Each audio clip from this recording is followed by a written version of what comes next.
Hello, everybody. I am Tenacious Tony, and we are here to talk about it. Let me say it again. I'm Tenacious Tony, and I want you to know that we are here to talk about it. Why? Because there's some things that you're going to gain today, some insights to propel you forward.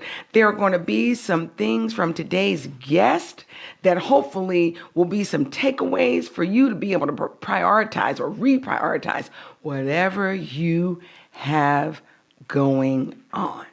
So let's dive in.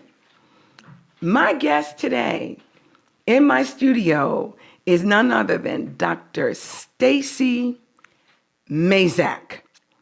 And let me get ready for this. She's an addiction psychologist. Again, an addiction psychologist. When I met Stacey and she shared that with me in a chat, I was like, huh? So what is that? What do you do? So without even me trying to be postured to tell you anything about it, because I don't know now one iota about what an addiction psychologist do. I can guess a little bit, but I want Stacey to have this platform and just share how you got here. Let's begin with, let's storm off a little bit. What do you think about, Stacey, when you hear the word tenacious? When I hear the word tenacious, I start to think about, I actually think about success. I think about discipline. I think about structure. When I hear tenacious, I think about determination and responsibility. There's a whole lot that comes out of that word tenacious. Yeah, all right. And I love that word. You know why I chose it. Yes, ma'am. Absolutely. Absolutely. Okay, great. And so why don't you kind of journey us through some things that led you to the point where you made a decision to get a PhD in addiction psychology. Now, you shared with me one-on-one that that's not really the pursuit, your initial pursuit. You had a lot of different tracks. Absolutely. So it's okay if you choose to share about them, because what I heard when I talked to you was you were on several different educational tracks. Absolutely. And then the Lord redirected you. Yes. Share. Okay. I always like to say, Miss Tony, that God has a rubber band around my wrist. And sometimes when I make my decisions, it's not my decisions, but it's really God's He has decision. what around your wrist? A rubber band. A rubber band. A Y'all rubber hear band. that? So if I'm making the wrong choice, God will literally take it and pop. So I know that I'm not making the right choice. Wow. And my path to addiction psychology was not, as Ms. Tony said, it was not my choice. It was God's choice. At the time, I was a student at Temple University, and I was pursuing my master's degree in criminal justice. And my intent was to go to Widener University to law school after I finished my bachelor's. So we got somebody that has some things going on, a Yes. whole lot to work with. Go ahead. Absolutely. Well, my father got sick, and he got sick because of his addiction to drugs and alcohol. Okay. And I think at that point in my life, I didn't understand addiction. I didn't understand what it meant. And when my dad said that the doctors couldn't do anything to save him, that he was ultimately going to die, I didn't know what that meant. So I actually stopped. I stopped my process at Temple University. I went backwards, and I went back to Montgomery County Community College, and I pursued my degree in addiction studies and human services. And I started to learn more about what the addiction process looked like, and I started to learn of how addiction affected the body and all those kind of things. Wow. During that time, I was working part-time at a juvenile detention center, and somebody told me about a path to get into the Bureau of Prisons, and so I applied for drug treatment specialist. And at this point, I had a bachelor's degree. Drug treatment specialist. Yes. I had a bachelor's degree in addiction studies, and that was all I had. Wow. And so this is how God works. So You said that was all you had. that was all I had. Give yourself some credibility there. Right. That was good. Yes. Continue. That was good. But the position that I applied for, people already had their master's in counseling. They were already certified addictions counselors. So you're putting it in perspective. Right. But I wasn't on that level yet. And I had passion. And I think that I had the passion because of my dad, because of his lifestyle, because of his choices, and because of his pending death. Okay. At the time that I applied to the Bureau of Prisons, he was still here with us, and he actually passed away October 31st, and I was hired on to work in the Bureau of Prisons November 7th, so just 8 days after his passing. And I didn't learn that this was really God's path for me until after I was already in position. Sometimes God has to put you in position, and then he'll open up their vision so that you can see what he has in store for you. So he changed your lenses. He changed it completely. He redirected you. Yes, your ma'am. path. Yes, and then he ma'am. changed your lenses. Yes. I love it. Yes. I wasn't aware of what he was doing, but that was the beginning for me with my whole career choices. Everything after that point was God-led first, and then I follow. And so after I'm in the Bureau of Prisons, I learned about the other staff members who already had applied for the position but didn't get it. And I said that God opened that door. So there were other people who were yes. going for that same position Yes. that you ultimately were hired into. Yes, ma'am. Without the PhD. Right, without the PhD, without the licensed professional counseling Look at degree. that. Say it. I want people to understand that when God moves, when the Lord wants something, he'll just do it. God opens doors. Not taking any credence away from seeking degrees and becoming better people so that we can do more. Yes. But the point being, God can meet you just where you are, and if he chooses to use you as the vessel, sounds like that's what he did. That's what he did. That's what he's continued to do. Wow. And I feel honored and blessed that he's used me in that capacity. And so even now today, I've retired from 25 years of federal service, 30 years in law enforcement altogether. But even now, he's still opening up doors for me to do his work and his ministry. And I just feel honored and blessed. I feel honored and blessed because he's paving the way for me. I don't know that we've talked about this, but bring it. Recently we serve our apostle who's wheelchair bound. Pounds. Continue. So when we transport him to church, we usually use a mobility vehicle. Okay. And so because of the size of the wheelchair, we have to get the rear entry. And so we had planned on going to College of Bishops this March. Okay. And we couldn't find the vehicle that we needed, but God opened up a door and he gave me a vehicle. I just purchased the 2013 Mercedes-Benz Sprinter, wheelchair accessible with an automated ramp in the back. I'm excited. I'm excited. Come on, Jesus. Automated ramp in the back. And so it's just beautiful because this wasn't the path I had for myself after retirement. But God said that there's still a need in this area, and you have people who are disabled or have some kind of handicap or disability, and they can't make it to church or they can't make it to doctor's appointments. And so this is the new ministry that God has just put on my spirit to do.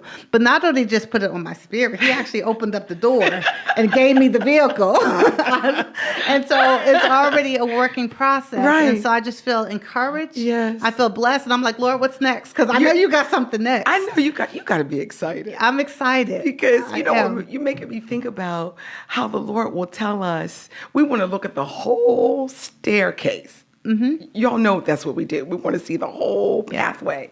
Yeah. And then God says, take this step right here. Right. Let me see if you're going to be obedient there. Yes. Take this step right here. Yep. And when you master, and get comfortable being on that step, then I'm going to show you the next step. Yeah, absolutely. I love it. It sounds like you just followed your heart. I followed my heart. And it's remember I said earlier, God has that little rubber band thing. So I feel that little pinch if it's not the right choice. But this Miss Tony is the right choice because there's people who have a need. Wow. Services, people want to attend funeral services. And then you have a family member in a wheelchair who just don't have the accessibility to get there. Look at that. And so I have now this tool that I can use as a ministry for that. That's awesome because you're making me get an unction. You and your husband are going to be very successful in operating like that because you're meeting a need that I haven't heard anybody else meet before. We may sometimes shy away from people who don't have their own transportation, can't call somebody and be picked up and meet that need and get to church or get to the funeral home or get to wherever hospital, wherever you need. Yeah. But you're looking at a target market that is not average. Right. You know, the apostle is quite oversized, but rightfully so. He still remains to be a child of God. Absolutely. He's not the only one out there. No. That's in that target market. So Absolutely. we wish you a lot of success there. Thank you. And I'm just thinking about how that's a beautiful testimony, because you're telling us how the Lord said, okay, you said yes to God. I said And yes. then he said he didn't just give you any vehicle. Talk about that vehicle again. That vehicle, it came with 60,100 miles, 2 owners, never been in any accidents, and really good shape. When I say an automatic lift, I mean, you just put the button, it goes zoom, comes down, picks you up, and pulls you right back up into it again. You could fit 10 people in there. Wow. And it's a lot of space. It's just it's well maintained. And so. What color is it? It's white. It's white. Yes. Wow, Yes. that's but nice. I love it. I absolutely love it. I've been driving it around. I was gonna, Not today. Ask But you, what's it like driving it? I love driving it. I've never driven anything that big before. So Okay. parking has been my little nemesis. So I've been practicing that twice at the supermarket. Okay, so that is awesome.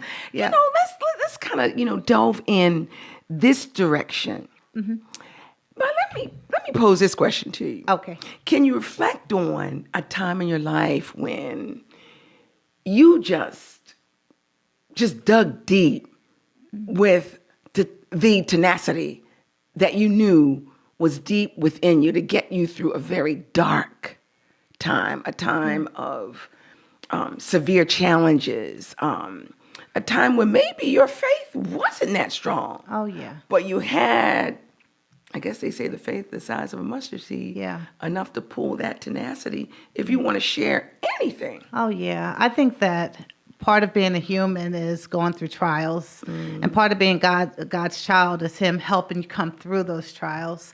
And I remember a time in 2009, I had made a very bad business decision. I purchased a house in South Carolina, and the tenant that was living in the house really wasn't making the mortgage payments. Okay. And at the time, I'm working for the federal government, so credit had to be good. Oh, yeah. And so I ended Here we are up with the credit again. Right. Here I ended up taking my credit card, taking cash advances to pay the mortgage in South Carolina because the tenant wasn't paying.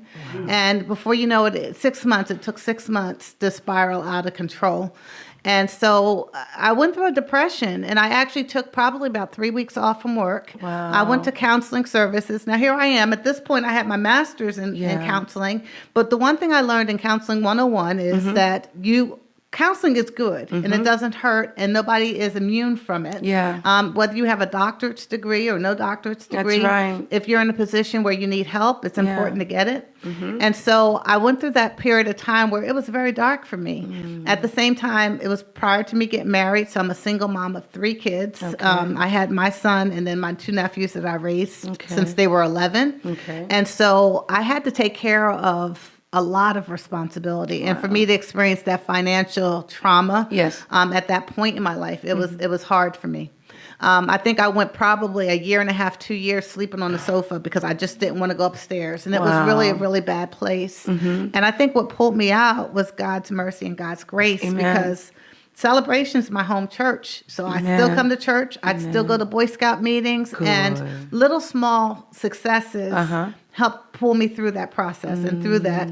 And then being able to talk to church members about what I was going through that were very, very, very helpful in helping me to get through that dark moment. Wow. And then trusting God because he promised that he was going to keep me. Yes. He promised he wouldn't leave or forsake me. And he didn't. And even in the times where I thought that he had, it's like footprints. Wow. That's the times where he was carrying me. Yes. And I thought I was by myself. And I realized that I wasn't alone. Never alone. And so that was the hardest time for me. And then it remagnified my faith in God to say that He can pull you through everything, and He Ooh, has. I Ever like since that word. then. What do you say? He What'd said, you say? "Re-magnify." You said Yes, re-magnify. ma'am. Y'all hear that? Wow, I Yes, love yes. that. Just blow it up bigger and bigger and bigger. Bigger and That bigger. He is capable and He is able and He loves me so much that He did it for me. He did it and I for know you. He'll do it for other people too. Oh, he is no respecter of Tony. persons. I love it. And you know, and I'm proud of you. And let me compliment you for having the wherewithal and the wisdom to seek out other people. Yes, ma'am. We definitely are a part of a village Yeah. in the form of our church, Celebration Church of Columbia, Maryland. Amen. In the form of our communities where we're surrounded by people that our small groups that we can talk to, Yes. our families, and when, especially when the going gets rough. Yes. Yeah. We need somebody to be a cheerleader for us. Absolutely. So, again, congratulations. Thank you. Because you opened up and you were transparent. Yeah. And when you sought people, the Lord showed you. Absolutely. He created that net of support, you know, for you. I like that. Yes, ma'am. Tenacity, you all. It's there even during the dark times. Absolutely. Yeah, yeah. And even more so, that's when it's most important to us, actually. Yes. Wow. Absolutely. Wow. So what do you want to tell the viewers? What can we learn from that? That was your story. Yes. That was your experience. Yeah. So tell folks, what are some of the nuggets that they can pull from your shares and apply to their own lives? Yeah, absolutely. If you're feeling any kind of depression or anxiety, whether it's from financial stress or from anything, it's so important to seek out help. And it's okay to get help for that. Sometimes we look at treatment or counseling as a taboo, that you're in the crazy space, but you're not. It's natural to feel. That's human. Wow. And so looking at going through transitions, get help if you feel like you need it. Talk to people. Utilize your church family. Utilize your friends and your family. Wow. And trust God through the process, because God will always bring you out. It says that the hairs on your head are numbered. He knows what's happening before you even do. So because He knows what's happening before you even do, He already knows the outcome. Yes. And so whatever you're going through, God is going to see you through it, and He'll see it through to the very, very end. Wow. And He promises that. And I must stand as a testimony that it's so true, that God will pull you through whatever circumstances are pulling you down. He got you. Oh my God. You guys hear that? God has you. Just like He has Dr. Stacey and myself. He's got us today. Amen. Yes, So He does. whatever's going on, we can get through it no matter what it is.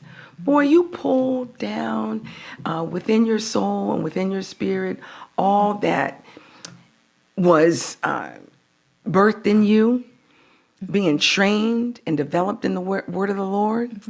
Because y'all know there are times through life, throughout the process of life, the journey, we need to have good stuff to pull on. You know what you made me think about too? Last night, I just happened to be on a training that was conducted by the health department.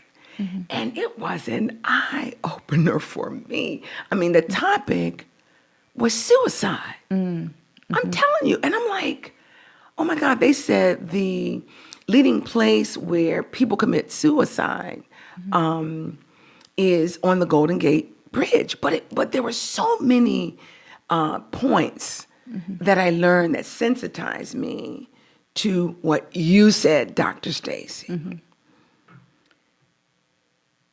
Don't be shy to let someone that you trust know that you're feeling a little bit low. Absolutely. Get some help. Sometimes we don't know how to ask for help. But just in one little conversation, a person who cares can ask the right questions. One being, can I help you to get to what you need? Absolutely. Because I love you enough that I don't want you to hurt yourself or to stay in depression for a long, long time. You know, but we're gonna wrap up. I tell you, I always think that We're going to have you back. Yes, ma'am. I'll be Yeah, I happy always to. thank you. That a 15-minute interview, oh my goodness, it's not enough time. Yeah. But we're going to try to wrap up with this question. What is it that you can suggest to people that you pulled on personally, that when I'm looking at you across the table right now in my studio, what has been sustaining you? What's sustaining you today that keeps you in the great place that the Lord has postured you in, and also keeps you postured to know that you can even reach for more, create more, establish more, build more. He gave you that Mercedes, you said? Huh. He can do more. Absolutely. Yeah, because your heart is right, your motivation is right. So what keeps you in a sustained I can way of wrap it up life? to one word. That one word is love. I can't even sorry, say, y'all. I can't even say love. And it's the love of God that really, really does sustain me. It's the love of God that provided that vehicle. It's the love of God that gave me my husband and my daughter when I was 50. Oh, I love so it. it's just love. Oh my Because goodness. God loves me. Let me say that again. I Yes, heard ma'am. you say, Yes. be encouraged, you guys. Be She encouraged. said God allowed her to marry and have her daughter at 50 years of age. Yes. Look at that. Amen. You shared multiple careers. You shared, different educational paths. And where you are now is an accredited doctor with a PhD in addiction psychology. And we heard that the pain that my sister, my daughter, Dr. Stacey, was in during one season of her life, losing her dad. She turned that thing around because God wanted her to turn it around. Absolutely. So you're serving a lot of people right now. Yes. Yes. Who ma'am. could be having some similar challenges with people that have some type of addictions. Yes. Whatever they might be, within the family or on the job, in the community. Yeah. I want you to look in that camera. It could be very, very brief, but just give the folks a word of encouragement. You gave them the love. Okay. Okay. Word of encouragement is stay positive, stay focused, stay encouraged, and keep reaching. Somebody told me once, if you reach for the moon, you'll fall among the stars. And I sort of have used that as a momentum to kind of keep me Reach high, elevated. y'all. Keep reaching, but don't forget to put God at top center for everything that you do. And everything's going to work out according to His will and toward His glory. I love it. Stay hopeful and stay encouraged. Oh, that's so beautiful. Thank you. Dr. Mayzck, thank you for gracing me with your presence in my studio today. God gave me this platform because I am all about tenacious testimonies. Amen. And yours is definitely one of those. We want to share this with people. Why? Because I said at the beginning of the interview, to give you more insight about where you are in your life, to give you some nuggets to help you reprioritize where you are, and to give you that hope and that faith that you can reach for the moon. That's right. You're going to land among the stars as well. Yes, thank you. With this, I want you to stay tuned for Tony's tenacious top 10 tenacious tips that are all about being redirected and embracing a new position in life. Till then, we'll talk to you soon. I am Tenacious Tony. Always remain tenacious. I love you and God bless. I know you guys are ready to hear Tony's top 10 tenacious tips for redirected passions after hearing about that woman's journey. Here's tip number 1. Seize new opportunities. Be ready to take advantage of favorable situations. Recognize them and take action so that you can begin creating your future. Tip number 2, be curious. Trust your instincts. Ask unlimited questions. Asking unlimited questions will expand your knowledge. You'll then be able to gain a deeper understanding about new topics. Asking questions also shows other people that you're interested in what they have to say. You'll see their thoughts and ideas as contributions. Tip number 3, be guided by self-awareness. Learn to distinguish between fear-based instincts because they carry so many limitations. They're different than your intuitive instincts. These are the ones that guide you towards making the right decisions. Trust your discernment. Tip number 4, become a problem solver. Work towards improving your critical thinking skills, your creativity, and your perseverance. Intentionally focusing on being a problem solver may change your influence to impact, because then you'll be seen as a contributor to your community. Tip number 5, form a team of supporters. Your team should comprise of people who align with your passion. And they're not necessarily people who are doing the same thing that you're doing. You want to equip yourself with a diversified talent pool to attain your goal. Know your role. Tip number 6, be patient. This is a picture of what you don't want to do. I love this. Don't rush and be in a hurry. Don't compromise quality and accuracy. Rushing will decrease productivity and efficiency. Avoid having to redo as much as possible. Tip number 7, keep an open mind. Tear down walls. An open mind is the gateway to creativity. Tearing down walls of adversity and challenge establish the foundation for new discoveries and even new approaches. Be willing to put in the hard work required to reach your goals and move toward the other side of winning. Here's tip number 8. Challenge yourself.